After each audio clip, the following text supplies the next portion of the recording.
Hello friends, नमस्कार। BK competition classes में आपका तहे दिल से स्वागत है। बीएससी फाइनल ईयर्स मैथ्स की क्लासें चल रही हैं, पेपर थर्ड की डिस्क्रीट मैथमेटिक्स में, और हम अब लगभग अंतिम पड़ाव पर पहुंच चुके हैं। आज लेक्चर नंबर 13 है, 14 में ये फिनिश हो जाएगा।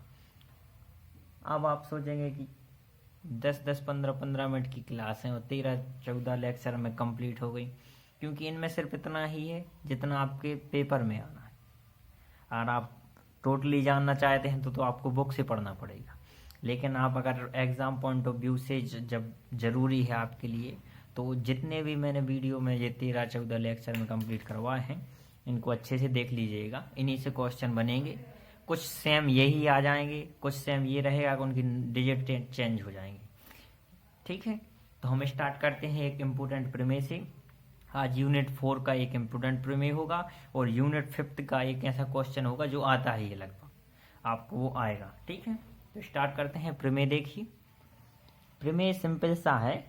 सिद्ध करो कि एक ग्राफ जी में शीर्षों के प्रत्येक युग्म के बीच एक और केवल एक पथ हो तो वह जी एक वृक्ष हो। हमको क्या बताना है, देखिए अब आप वृक्ष क्या है और ग्राफ पथ क्या है, तो ये सब हमने डेफिनेशन पिछले लेक्चर में बता दी है। आप उनको देख सकते हैं और एक क्रम में देखिए। ऐसा ना कीजिए कि पहले कुछ लेक्चर देख लिए, इसलिए वो lecture number wise series wise है। तो आपको डेफिनेशन हमने बता दी थी लेक्चर 12th में। आज हम उसका प्रमेय देख रहे हैं। तो हमको किसमें क्या बताना है, क्वेश्चन को समझिए। ग्राफ है एक जी, ठीक है, शीर्षों का एक युग्म है, शीर्ष 2 शीर्ष 3 शीर्ष ऐसे युग्म है, 2 4 6 8 के युग्म है। और 2 शीर्षों के बीच जो पथ है जो वो क्या है, केवल एक है। मतलब शीर्ष भले ही 2 हों, लेकिन पथ कौन सा होगा, एक होगा। ठीक है, ये कह रहे हैं। तो आपको सिद्ध करना है कि अगर 2 शीर्ष हैं और उनके बीच एक पथ है तो वो क्या जी एक वृक्ष होगा कि नहीं होगा, ये बताना है। तो वृक्ष की डेफिनेशन हमने जानी ही थी, उसके टाइप ही जाने थे। अब हम देखते हैं इसको कैसे सॉल्व करेंगे। सिंपल सा है। इसमें क्या करना है पहले ये जान लीजिए। इस प्रमेय में हमको 2 तरफ से लेकर चलेंगे। हम a equal to B prove करेंगे and b equal to A prove करेंगे।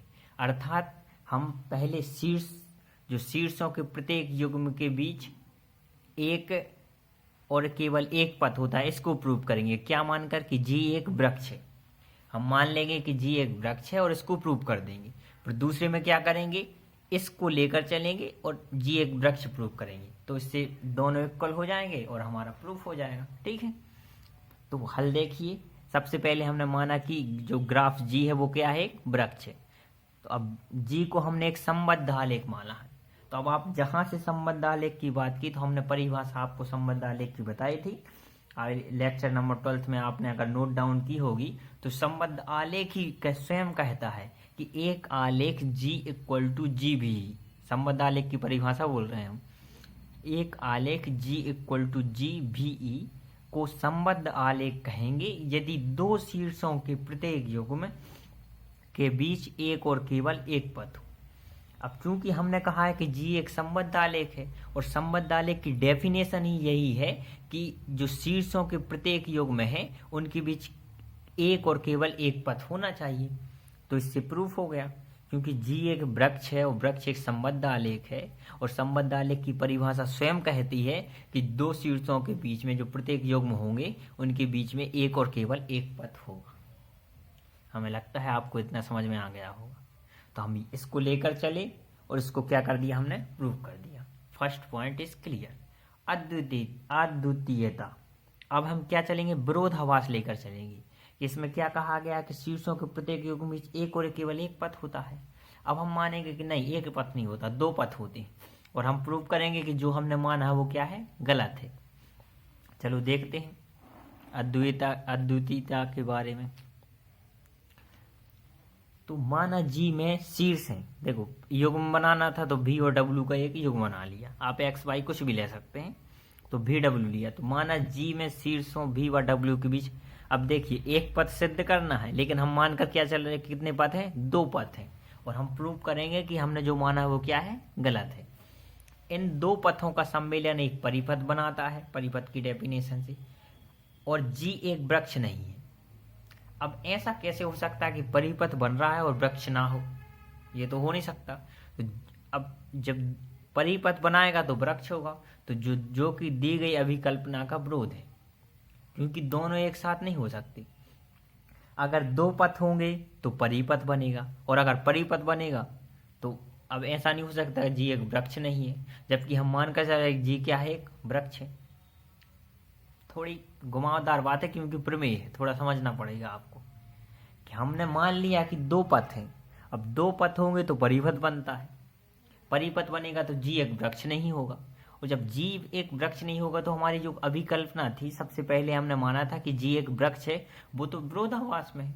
इसका मतलब है कि दो पथ नहीं हो सकते, एक पथ होगा, जब तो परिपथ नहीं बनेगा। समझ रहे हैं ना आप? तो जो कि दी गई अभिकल्पना का विरोध है, अतः हमारा यह मानना गलत है कि जी में शीर्षों भी व डब्ल्यू के बीच दो पथ हैं। बस इतना ही प्रूव करना था। अब हमने ये मान लिया कि दो पथ होते हैं, ये गलत है, तो इसका मतलब क्या है? इस प्रकार हम यह कह सकते हैं कि ग्राफ जी में शीर्षों के प्रत्येक योगों के बीच एक और केवल एक पथ होता है, तथा इस प्रकार का ग्राफ जी एक क्या है, वृक्ष होता है। यही प्रूव करना था, यही प्रमेय था। प्रमेय सिंपल है, सिर्फ उसको लैंग्वेज में सजाना है आपके लिए, कि जो प्रमेय है कि ग्राफ जी में शीर्षों के प्रत्येक योगों के बीच एक और केवल एक पथ हो, तो वह जी क्या है, एक वृक्ष है। तो आपको समझना है कि हम इसको कैसे प्रूव करेंगे। एक बार हमने जी एक वृक्ष लिया और इसको प्रूव कर दिया, दूसरी बार हम विरोधाभास लेके चले कि नहीं एक नहीं दो शीर्ष हैं। अब जहाँ से दो शीर्ष मतलब दो पथ हैं, जहाँ से दो पथ होंगे तो उनका परिपथ बनेगा, अगर परिपथ बनेगा तो वो वृक्ष नहीं होगा। अब चूंकि हमने पहले माना था कि जी एक वृक्ष है और वहां पर आ गया कि जी एक वृक्ष नहीं है, इससे प्रूव हो गया कि V व W में दो पथ नहीं है, एक पथ है।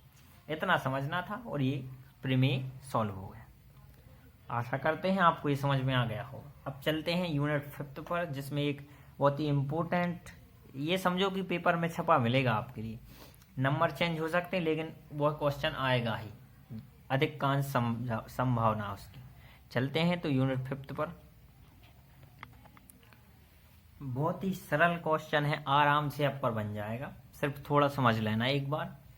क्वेश्चन है, यदि G इक्वल टू जी भी एक आलेख है जहां V इक्वल टू दिया है V1 V2 V2 V3 V1 V3 और मोड ऑफ V दिया है 3 और मोड ऑफ V दिया है 3।